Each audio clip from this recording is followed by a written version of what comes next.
Rhonda B. and Miss Mary T. coming to you from the Voices, we are the Mary T. Perspective today, so sorry about that. We are out here in University Park, one of our very fine South suburban areas. There is a double-fold thrill about being out here. First of all, we're in University Park, which is a nice South suburban area.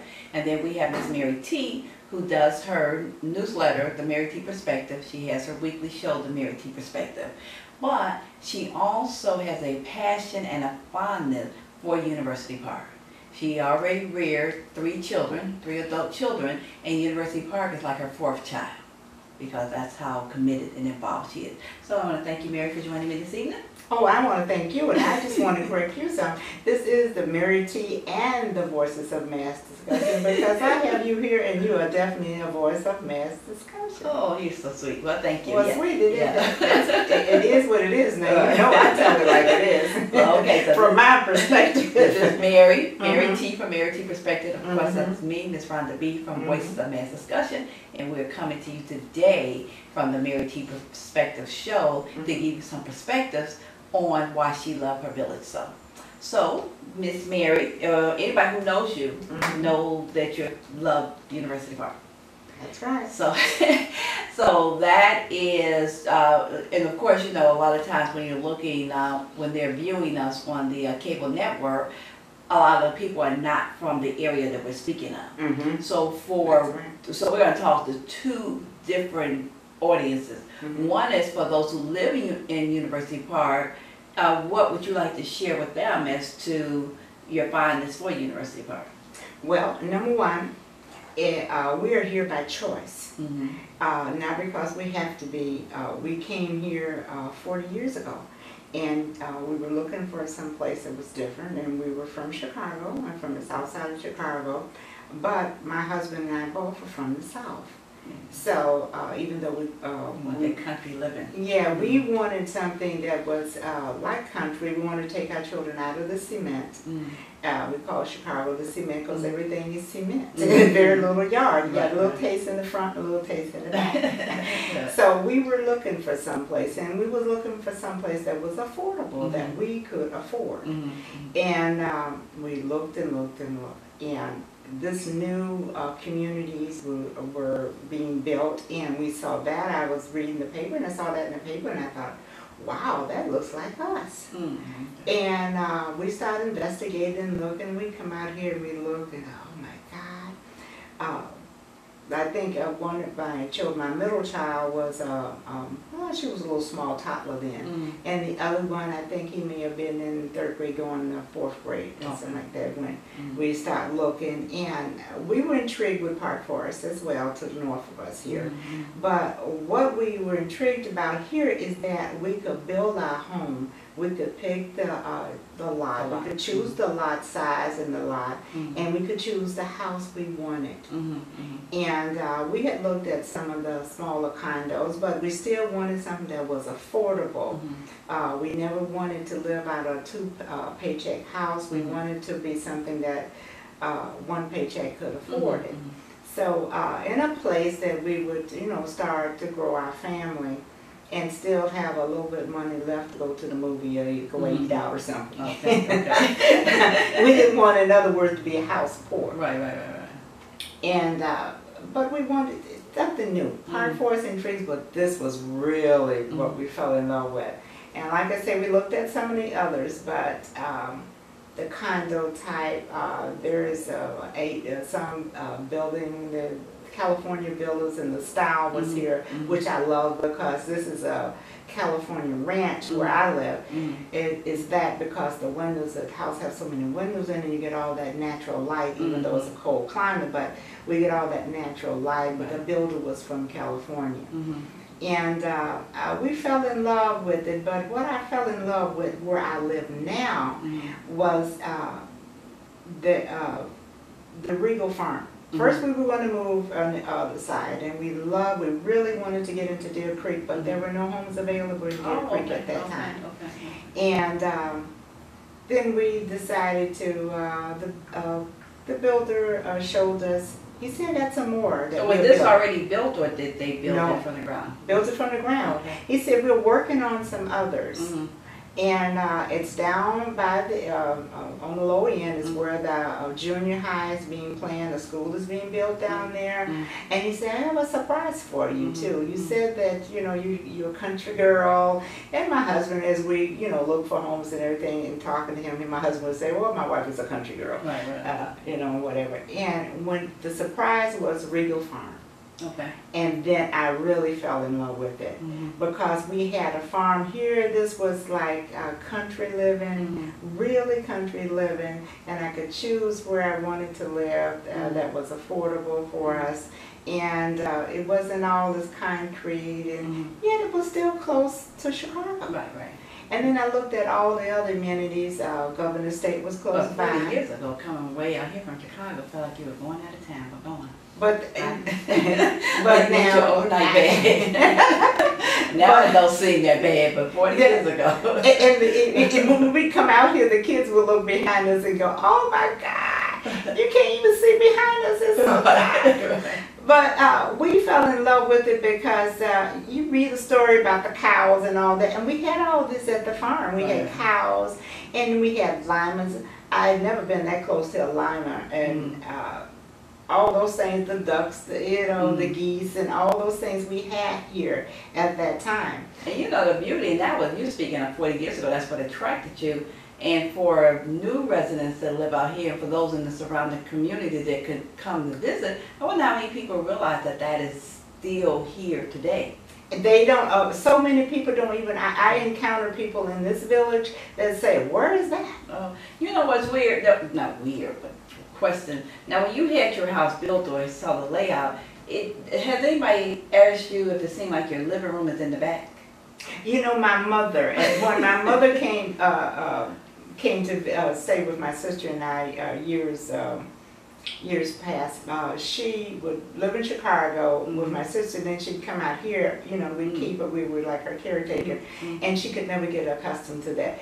The living room's on the back. I got to see what's going on. I said, Mom, there's nobody, everybody's at work. There's nothing to see, right? There's nothing to see. Well, in Chicago, the living room's on the front, so everybody, she's always looking out the window. Right. And when she lived in Florida, because we, you know, we emanated here from Florida too, but it was always open and everybody was, the living room was always on the front. But this is the living room is on the back. Because it's like the scenic. Well, there's no scenic if you're looking in the back. But it was more like not looking at the people. It's the yard and it's the scenic. I mean, it's different. Right. And it's number one, the design of the house, placing the living room on the back. This particular model, it's almost like apartment type of thing, because there are a number of apartments that don't. There are apartments that don't have a living room, don't have a view. Right. That's true. Yes. Don't have a view at all. But it's the way it's made. The dining room, it's on the front. And a bedroom is on the front. That's because it's a small house. But this was a beginner house for us because we were going to move on to a larger house, but we thought if so many children decided to go to college, because it was always in mind that our children go to college, that's, you're going to go to college. Right. You know, my husband went to college, I went to college, you're going to college. Right. There's no ifs, ands, or buts. So, but what if some decide to go to professional school or something? So, then we could always, there was always room for improvement here. We could put a dome on top.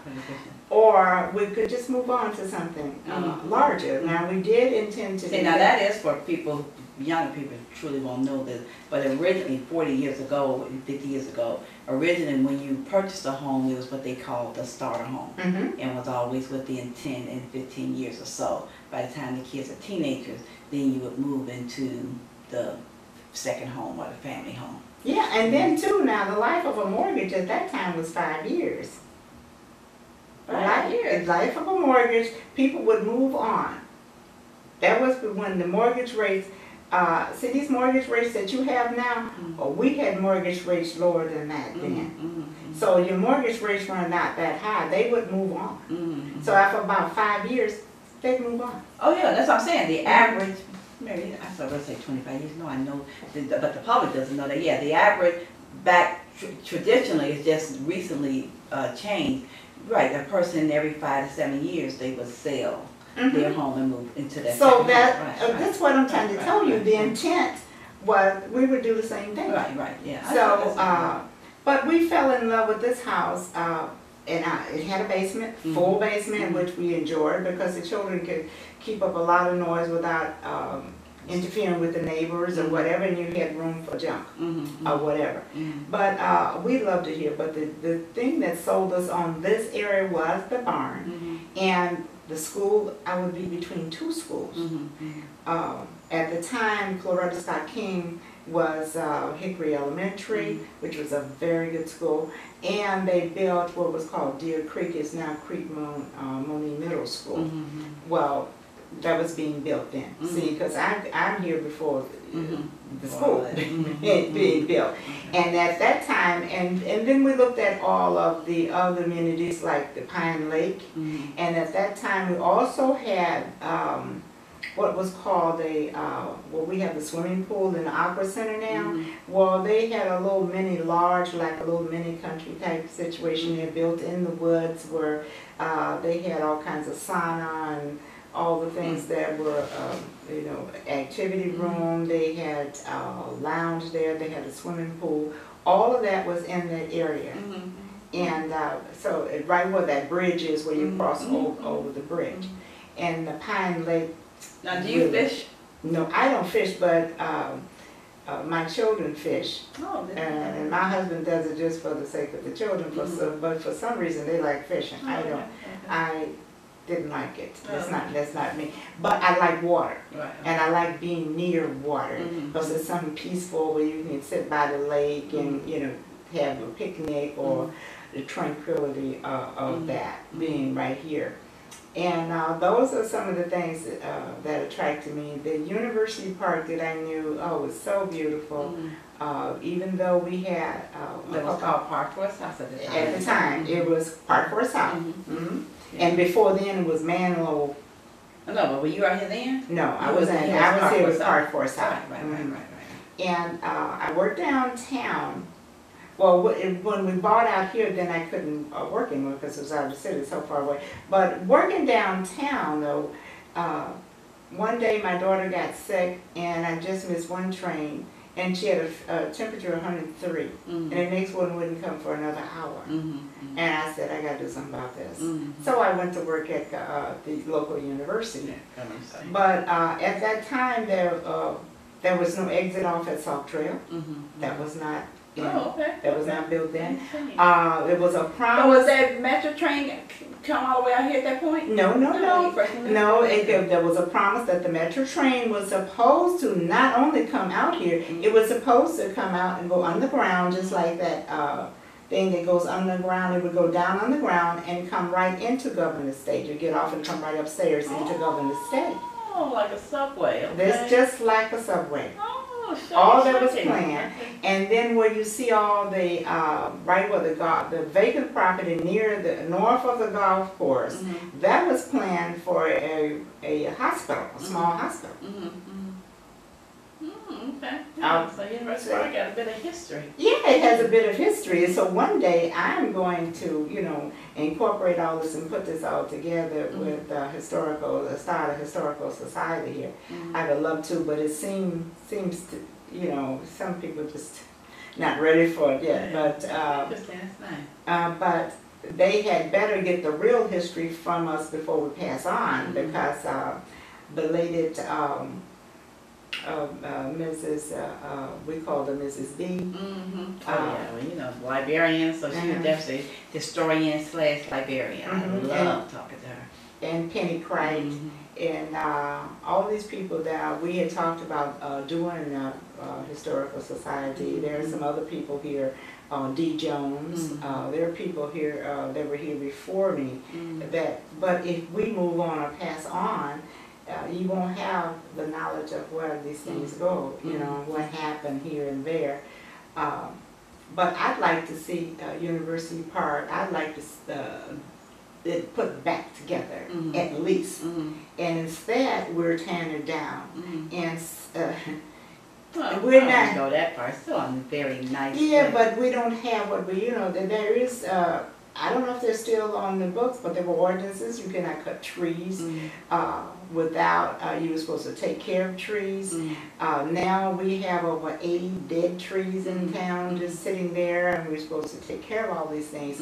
And we as human beings, we're forgetting about the environment. That's what I mean by put us back together again. This city was set up to be a planned community, and it was supposed to be environmentally friendly. And that means you take care of the environment. You know, if you live in a country, for people who live in a country that have woods, we every so many years or whatever, you clean up the woods. And if I say that to someone, they go, what? So we have to take care of the woods and the trees and all these things. I mean, the president had a big old global warming thing going on. You know, I walked the forest trail, so the group that I walked with, you know, one of the reasons why some of them walk are because they have that same sentiment about preserving our nature. So, you know, they go every year at the beginning of every summer to the forest preserve, and they have a training. And then if you take the training, get certified, then, you know, you become a volunteer trail watcher. And so that's what you don't then walk. That's what they're doing, is walking and watching to make sure that people are respecting and preserving nature. You know, so exactly. I belong to a group when we do we hike. You remember you went on a hiking trip with me once. Yeah, that was really nice. And they keep sending me emails. Recently, I've not been able to go, but I love those hiking tours, and that's what we do. And I remember the League of Women Voters and the Lake Michigan League takes care of the we watch. We also have a liaison to the Lake Michigan, so we're part of that too. And we watch and patrol and watch over the lakes as well. So we've got to do all of these kinds of things. Right. Over there where we have Morningside and cityscapes and all that, they don't know that. And most of the people here don't know that there was an aviary there, and you can go and sit in there and just watch the birds and whatever. So the thing is, so now when someone's new to University Park, how do they know that Regal Farm is there, that it's historical, and that they have live animals that you can get up close and personal with? Well, because we don't have the kind of people, well, I'll back up a little bit, I'll tell you. This town, we were so busy, I joined a volunteer group, and what we would do as this volunteer group, there was a building there called the 850 building. When I say the 850 building, they don't know what I'm talking about. Well, if I'm talking to D. Jones, Debbie Strauss or some of those, Barbara McKenna, they know what we're talking about. And we would volunteer to give tours because the builders couldn't do that. Because people were seeking what's within University Park. Because there were, these cities were planned. And there were so many of them, only so many planned. This town was planned for 100,000 people. And where we can take classes. And the good thing is that that part of the plan didn't work, because now you attracted out here for one reason 40 years ago, and then for those who are moving here now, they still get that peace and serenity because they don't have the overcrowdingness of you know, a lot of our suburban areas. Well, one of the there were two communities that really made it through. There were, I think, maybe 12 or 13 was planned, and the funding was snatched when Nixon became president, and the budget got cut, and these things happened. And but Columbia, Maryland is a successful town, and then there's one in Texas. But Columbia, Maryland, we would have been in Columbia, Maryland. And that's a very successful town. A city really, and built up around a university. You can't. But at any rate, so I started back up a little bit. So I digressed off on and everything. But I started working at Governor State, and I only went there just to make some extra money to fix up the basement. And I came there with the alcoholism grant. That's when we got a grant from the federal government to study alcoholism, and then it was when they decided that alcoholism is a disease and whatever. So I came in on that grant as part of that grant and that funding, with the idea that I was, only have a job as long as the funding. Once the funding was over, then the university would take over the grant. But then I decided to stay, and then they what did they do? Oh, they talked me into staying. What I do? I went into human resources because I like people and whatever, and then went on into accounting and whatever. So now that's history. So there 10 years. Beauty. Oh, you were 30. Did you ever say 13 years? 10. Oh, 10. 10 years. Stayed there 10 years. That's a century. Mm-hmm. Okay. So you got all these little pockets of history going on up in here. See, because Governor State itself is having its own metamorphosis now. It's growing things, even though they paid the fire the other day. But other than that, that gives them opportunity to build a new building. But it's growing. It's gone from a 2-year university to, I don't even know why they called it a university back then when it was only 2 years. But anyway. No, it had 4 colleges. What determines a university is how many colleges you had. It had more than 4 colleges. Okay. So now it will be a 4-year university. So, which is exciting and history making in itself. And, you know, a lot of families that normally didn't send their children there because they didn't have the housing and because they, you know, they could only go there after their 3rd year of college anyway. So now they could come in from the ground level. Well, but the start of Governor State was actually started to finish what you started. So you went to the community college and you couldn't afford to go, you still couldn't afford to go away to school, so you go over there.